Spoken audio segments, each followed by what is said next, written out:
Ang ating winner kahapon ay si Alma San Juan ng Rosario, Batangas. Oh yeah, ito yung nakausap natin kahapon, Manong Ted, na yung kanya daw asawa ay nag-suffer sa stroke at ang kanilang pinagkakakitaan ay yung kanilang maliit na sari-sari store. Kaya natanong natin kahapon, di ba Manong Ted, kung ano ba yung plano niyang pagkagastusan kapag ka nakuha niya na itong 2,000 pesos. Kasi ang sinasabi niya, yun palang isang buwan na gamutan para sa kanyang asawa, umaabot ng 15,000 kung bibilihin lahat ng gamot. Pero dahil nga tipid na tipid itong si Alma, dahil kapos yung pera, pinipili na lang nila yung gamot na bibilhin para dun sa na-stroke na asawa para kahit papaano mapagkasya yung pinakang immediate lang yung kanyang binibili.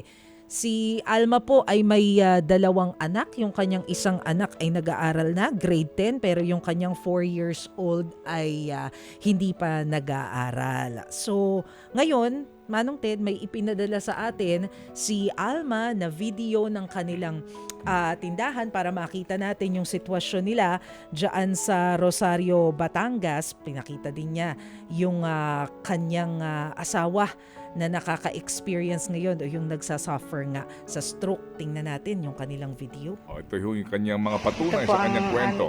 Sari store. Napakalaking tulong po nito sa amin.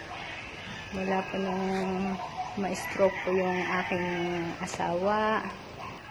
Yan po ang ginagawa ng asawa ko pong exercise araw-araw. Dahil po, kasi siya, nagkaroon po siya ng brain stroke, may diabetes po siya. Tapos po, ang ginagawa po niya, yan ang ako ang ginagawa niya araw-araw po, ang mag-poly po, para hindi po ma-stuck yung mga litid niya, yung mga ugat niya. Yan, napakasipag naman po niyang mag-ganyan araw-araw po. So, Yan, paalis na po yung aking anak. Nagbabike lang po yan papasok ng school. Babay na ban! Ingat! Ayun. Ito yung ID ng kanyang mister, na ngayon nga po ay considered as a person with disability.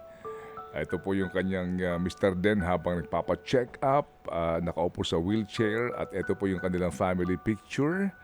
Asan si Mrs.? Yan. Asan si Alma? Yan ang gusto natin. Ayun, si Alma. Si Alma. Alright. Kumbaga tumugon Ma'am Maricel, si Alma doon sa ating lambing na magpakita po lamang ng mga ebidensya, katibayan sa kanya mga ikinekwento. 2,000 piso po ang tinanggap nila at sabi nga niya ito yung malaking tulong na po para sa kanila. Alright.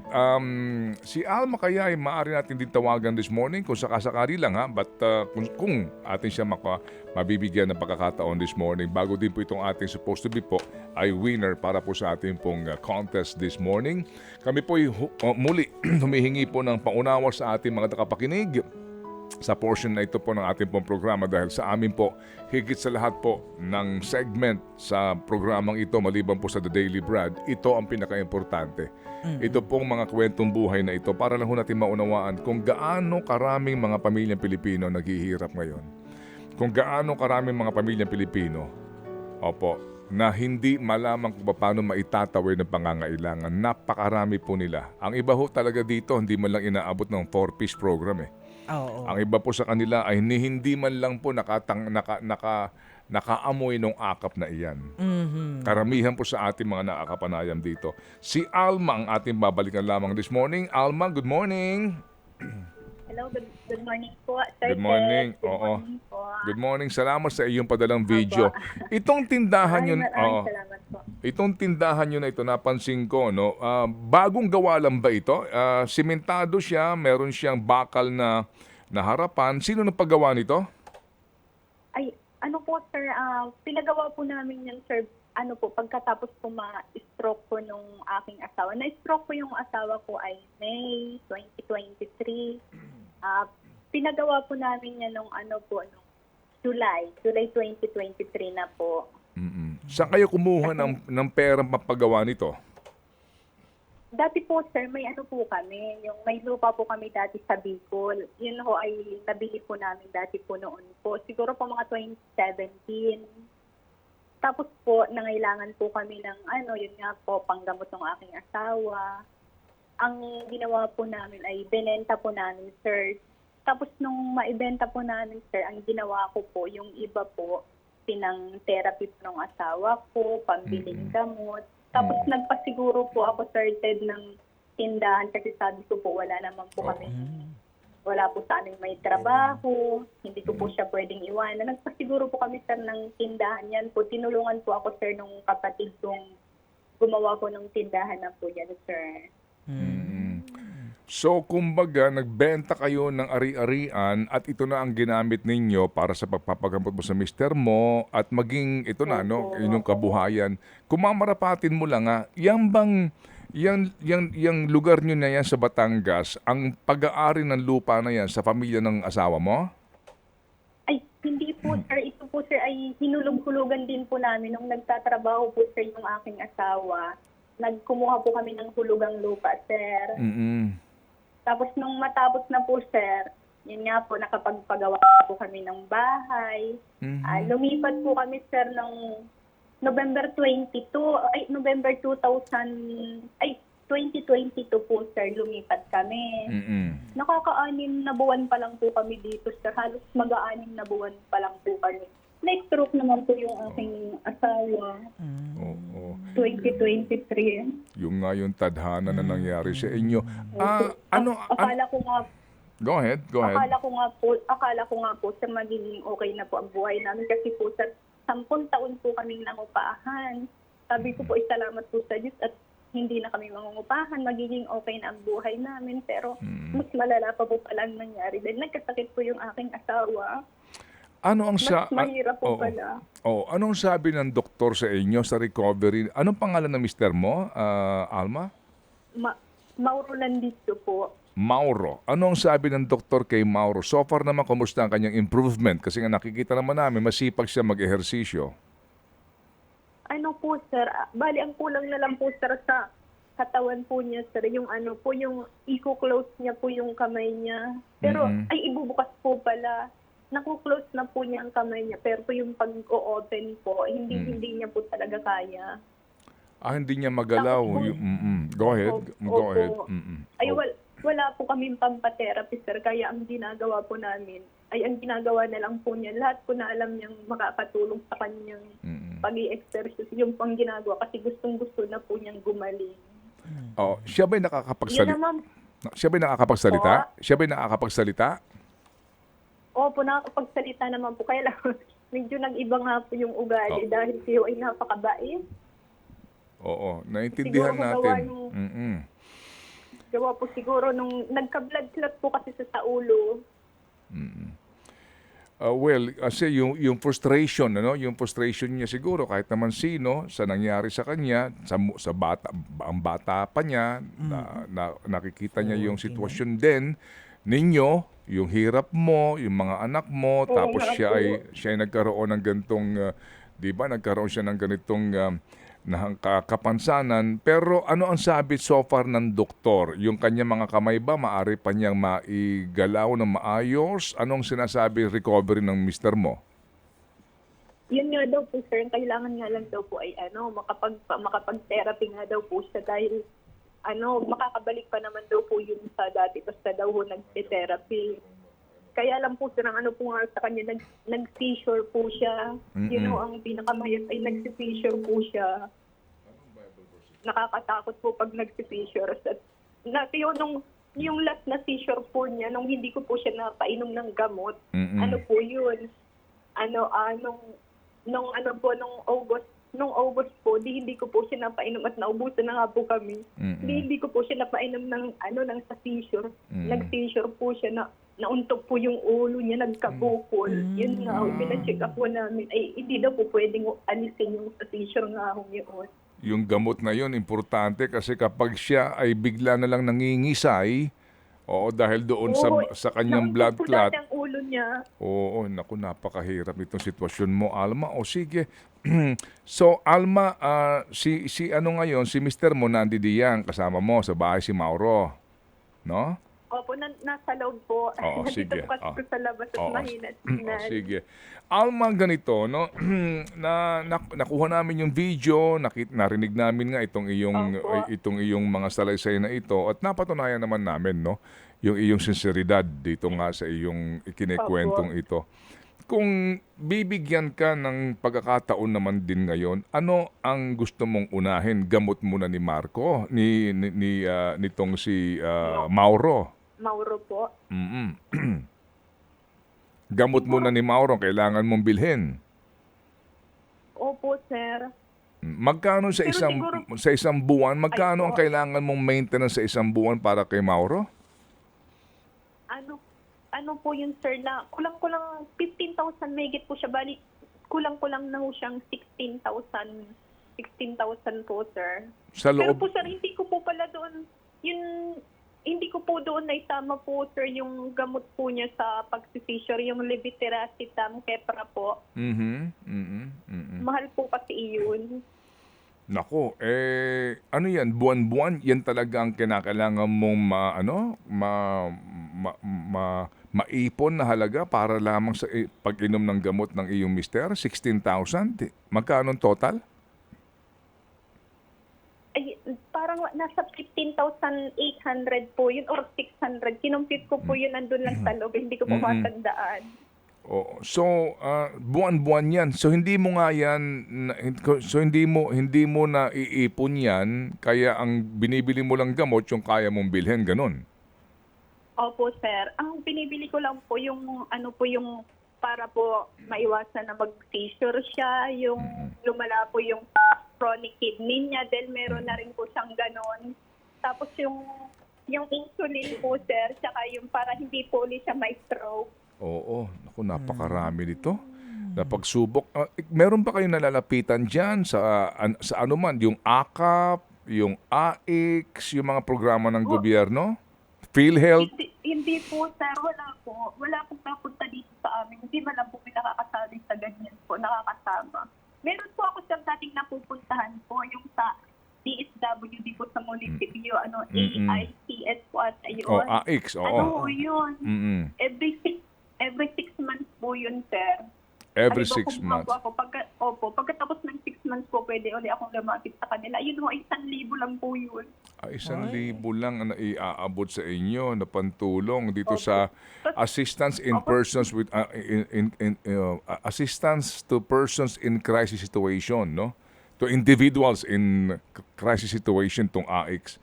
O sige. So, Alma, yung sari-sari store mo, sa iyong video, meron pa naman siyang laman. Meron pa siyang laman. Opo. Paano ngayon yan? Paano mo napapaikot ang puhunan mo dito kung ang laki ng gastos mo? Ano po, sir? May nagbibigay, hindi po pala, may inuutang po pala ako, sir, sa hipag kong 2,000 pandagdag po sa panggamot ng aking asawa. Ay, sabi naman po niya, pwede kong bayaran or pwedeng hindi naman po. Pero po, pag ako ilalapit sa kanya, lagi ko pong sinasabi, pahiram ako ng 2,000. Tapos, yung sa tindahan naman po, sir, pag ako po yung mamimili, sir, binabawas ko na po yung sa pagkain namin, sir. Halimbawa po, babawas po ako ng pang 1 kilong bigas, isang araw, tapos pang ulam po namin. Yun na ho. Tapos ibibili ko po sa tindahan yung iba para, sabi ko nga po, mapaikot-ikot namin kasi pag nawala po yun, wala na kaming pangkain sa araw-araw. Oo, paano na kayo makapagsasaing, no? Kung wala ka ng paghuhugutan. Ako, sir, ang dami ko na pong pinagkakautangan, mga utang pambayad kuryente, pambili ng gasol, mga utang-utang po sa mga kapatid ko po, grabe na ho ang utang ko. Sabi ko naman, babayaran ko pag ako'y nagtrabaho. Paano ka makapagtatrabaho niyan? May nag-aalaga ka kay Mauro. Sabi ko nga po, sir, magtatry po ako, sir, mag-apply ng call center po. Baka po pwede work from home po. Sabi ko po, baka bakasyon pa at napasok pa po yung aking anak. Kasi hindi po talaga namin kakayanin. Oo, kahapon ikaw ang winner natin at nabanggit mo nabanggit mo yung Bible verse na pinag-aralan natin kasama si Brad Jeff, no, nung isang araw. Ano pakiramdam mo dito sa Bible verse na binanggit mo kahapon? Na-timing din talaga sa iyo ito? Wait ka lang po, kunin ko lang po yung listahan ka, sir. Ang ating pong kaugnayan ay si Alma San Juan ng Rosario, Batangas. Matindi pong pinagdadaanan nitong si Alma. Sige. Kahapon. Yung Salmo 42:11 po. Sabi, ang nakaka-relate po ako dito, sabi po kasi, bakit ako nalulungkot, nababagabag? Sa totoo lang ho, yun ay pakiramdam ko po talagang sobrang nalulungkot. Ako, nababagabag ako sa sitwasyon namin, pero patuloy pa rin naman po akong nagtitiwala sa Diyos dahil po hindi niya po kami pinapabayaan. Marami pong natulong sa amin katulad nyo. Kaya po patuloy pa rin akong nagpupuri sa Kanya. Dahil siya po talagang aming tagapagligtas. Ang ganda nitong salmong ito. No? Bakit nga ba ako nalulungkot at nababagabag? Dapat magtiwala ako sa inyo. Pupurihin ko kayong muli, aking Diyos at tagapagligtas. Na-timing na naman tayo dito. No? Laging perfect ang timing ng ating mga nakakapanayam at nananalo dito sa segment na ito, Maricel, no? Ito sa mga pinagdadaanan nila. O sige, so alam mo ganito, no? Kung sakasakali, ano ang uunahin mo? Kung meron sa iyong kung meron ha, hindi ako nangangako, Alma ha, hindi ako nangangako. Opo. Ngayon lang, kung meron sa iyong magbibigay ng 20,000 piso ngayon, saan mo gagamitin? Hey, sir, yun ko po yun, sir, panggamot po ng aking asawa at po sa tindahan. Ilalagay ko po, sir, sa tindahan para po mapalago po. Tapos, hindi na po ako mamuproblema ang pagkukuha na ng mga gastusin namin. Makukuha ko rin po kahit paunti-unti dyan yung ibang panggamot ng aking asawa pag naparolling-rolling ko po.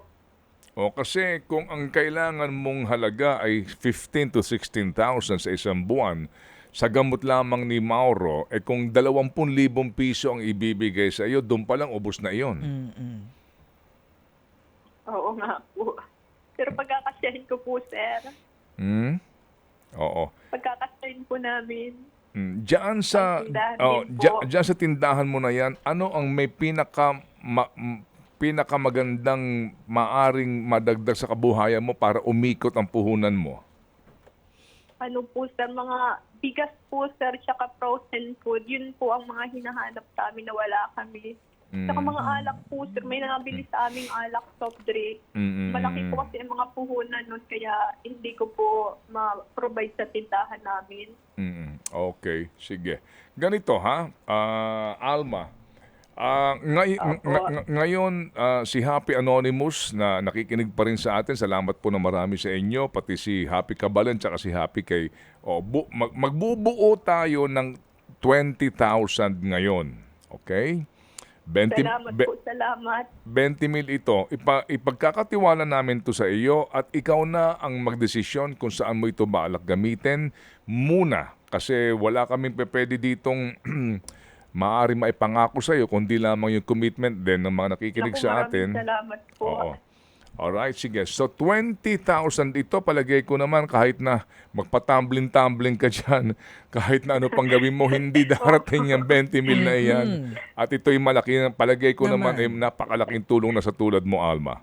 Napakalaki po, sobrang tulong po yun, sir. Maraming salamat po. Iaano ko po, sir, sa tindahan ng mapalago namin. Saka po, yung sa gamot po ng aking asawa. O sige. So paghahatiin ko po, sir. Maraming salamat po sa lahat ng tumutulong. Okay, sige. Itong 5,000 paghahatian ni Happy Kabalen tsaka ni Happy Kay, and then yung 15,000 manggagaling pa rin kay Happy Anonymous this morning na nagbigay din kanina ng 10,000 dito kay Ace na atin nakapanayam. O sige. So Alma, salamat na marami for sharing itong iyong kwentong buhay na ito at kami umahanga sa iyo sa tibay ng kalooban mo, Maricel, kung ikaw si Alma. Maraming salamat po. Actually. Maraming salamat po. Lahat. Oo. At saka Alma, ako naniniwala ako na maraming naantig na puso sa kwento mo kasi pinakita mo rin kung gaano ka katatag. mahal ko po kasi ang pamilya ko. Mahal na mahal ko po sila. Kaya nagpapakatatag po ako kahit hirap na po. At ako din naman humahanga dahil kayo'y nagpursige ng mister mo, no? Nagkaroon kayo ng puhunan and meron kayong pangarap na magkaroon ng sariling bahay, pero itong pagsubok na itong ang dumating, no? Itong pagkakasakit ng mister mo. Kung sino pa, di ba, kung minsan isipin mo, kung sino pa yung Nagsusulit ka. nahihirapan, kung sino pa sila pa ang binibigyan ng pagsubok. Pero sabi nga, hindi ka bibigyan ng pagsubok kung hindi mo kakayanin. Okay? Amen. Sige. So, Opo. para natin, kumbaga, Maraming salamat po. walang anuman sa iyo, ha, Alma. Sige, so abangan mo muli yung tawag ng aming staff dito. Padadalhan ka namin ng halagang 20,000. Hindi sa amin galing Naku, ito. maraming Sige. salamat po. Sige, higit sa lahat, pasalamat ka sa Panginoon na naging daan ng lahat ng biyayang ito. Go ahead, Alma. Unang-una po nagpapasalamat po ako sa Panginoon dahil binigay niya po kayo sa amin para kami tulungan. Sa lahat po ng sumutulong kay Happy K, kay Happy Kabalin, saka kay lahat ng anonymous po na tumutulong sa amin. Patuloy po kayong pagpalain para marami pa po kayong katulad namin na matulungan na higit na nangangailan. Maraming salamat po sa Radyo 5, sa iyo po Sir Ted, Ma'am Maricel, kay Ma'am DJ Chacha, kay Sir Erwin, kay Sir Energy, sa lahat-lahat po ng bumubuo ng programang ito na talagang sobrang nakakatulong sa aming mga nangangailangan ng tulong at mahihirap. Maraming salamat po. God bless po sa inyong lahat. Salamat din muli sa iyo, Alma, sa iyong ibinigay sa amin na inspirasyon. Salamat Abangan mo yung po. tawag na aming staff. Thank you very much. Salamat na marami. Thank you. Yun. Si Alma San Juan ng Rosario, Grabe. Batangas.